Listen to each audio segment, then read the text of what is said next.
Haleluya, Shalom. Senang sekali kita bisa bersama-sama kembali lewat Mana Surgawi. Masih dalam rangka memperingati pencurahan Roh Kudus Pentakosta. Dan saudara kekasih, kita bersyukur bahwa Tuhan membawa kita dalam pergerakan Pentakosta, bahkan disebut Pentakosta yang ketiga. Dan saya percaya inilah gerakan terdahsyat penggenapan nubuatan Nabi Yoel, bahwa hujan awal, hujan akhir akan dicurahkan double porsi, melimpah ke atas umat yang percaya kepada Kristus sebagai Tuhan dan Juru Selamat, dan akan dibawa pada pergerakan Allah yang dahsyat untuk menunaikan amanat agung Tuhan Yesus, di mana tuaian jiwa-jiwa akan terjadi. Doa saya sebagai hamba Allah, biar Anda semua sebagai anak Tuhan terlibat dalam tuaian raya jiwa-jiwa ini, khususnya jemaat Betania Ministry GBI Pasar Baru di Jambi. Saya rindu supaya Anda berantusias untuk menjadi bagian dalam pergerakan Allah penuaian jiwa-jiwa ini. Bagaimana caranya? Alkitab saya berkata dalam Kisah Rasul 1 ayat 8 bahwa you will receive the power when the Holy Spirit come upon you. Kamu akan menerima kuasa kalau Roh Kudus turun ke atas kamu. Untuk apa? Menjadi saksi Kristus.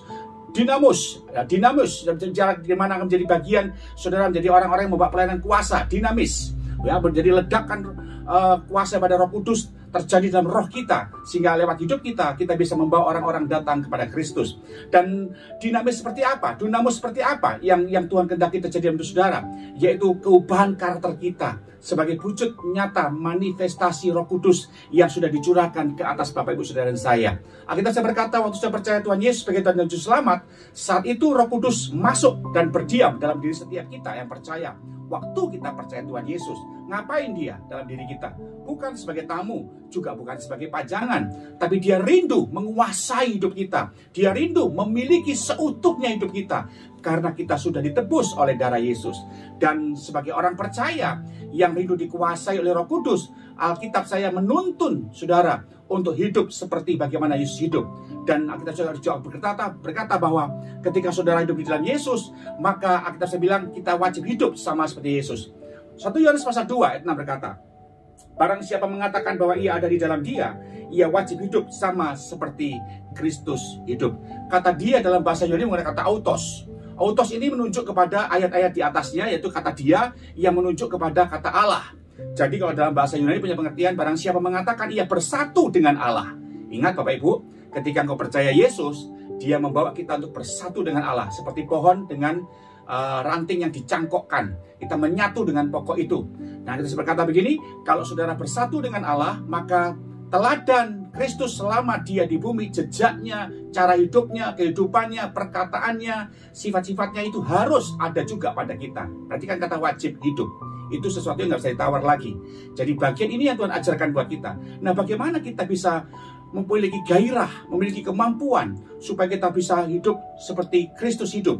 Nah, kita bisa berkata dalam Roma pasal yang ke-8, ayat yang ke-13 dikatakan di sana bahwa sebab jika kamu hidup menurut daging, kamu akan mati. Tetapi jika oleh roh kamu mematikan perbuatan-perbuatan tubuhmu, kamu akan hidup. Setiap orang atau semua orang yang dipimpin oleh Roh Allah adalah anak Allah. Nah, ini yang Tuhan ingin sampaikan kepada setiap kita, bahwa Tuhan pengen supaya Anda menunjukkan pribadi sebagai anak Allah dengan cara hidup sesuai dengan pimpinannya. Roh Kudus yang dalam diri kita, yang membawa kita untuk menunjukkan karakter Kristus dalam hidup kita, akan menyatakan Anda sebagai anak Allah. Kenapa? Karena sifatnya Kristus nyata dalam rumah tangga, perbuatan, dalam cara Anda berbisnis, cara Anda melayani Tuhan.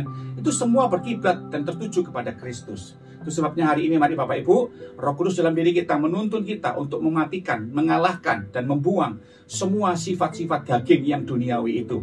Seperti yang biasa umum terjadi adalah suka percabulan, pornografi, perzinahan, iri, dengki, sakit hati, pelit, ya kikir, tidak mau nabur.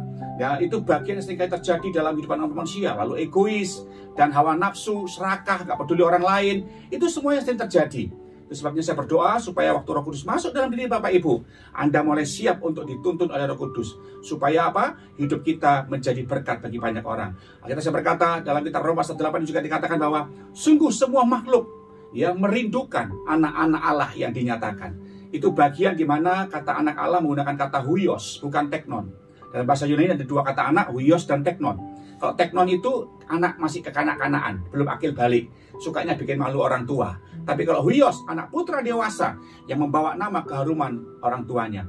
Demikian waktu Tuhan menyebut Anda sebagai anak dalam Roma pasal 8 ini, Tuhan pengen ya sifat Bapa kita itu nyata lewat hidup kita, di mana Roh Kudus membantu kita untuk mewujudkannya dalam hidup saudara. Tinggal masalahnya, Bapak Ibu mau menurut suara Roh Kudus atau tidak. Bapak Ibu mau mengikuti kehendaknya atau tidak. Kalau dia yang dalam diri kita turuti pimpinannya, tuntunannya untuk hidup menurut keinginan roh, tidak menurut daging, kita akan jadi anak yang membahagiakan Tuhan. Jangan cuma bahagia punya Tuhan, tapi buat Tuhan bahagia punya saudara. Haleluya. Saya berdoa supaya keluarga Anda, kerabat Anda, lingkungan Anda, kota di mana Anda tinggal, memuliakan Tuhan lewat kehidupan saudara. Dari Cafe Sampan, Kota Samarinda, saya sampaikan ini bagi saudara kekasih, supaya kita hidup lewat tuntunan Roh Kudus yang telah dicurahkan dalam diri saudara. Shalom, Tuhan Yesus berkati. Haleluya.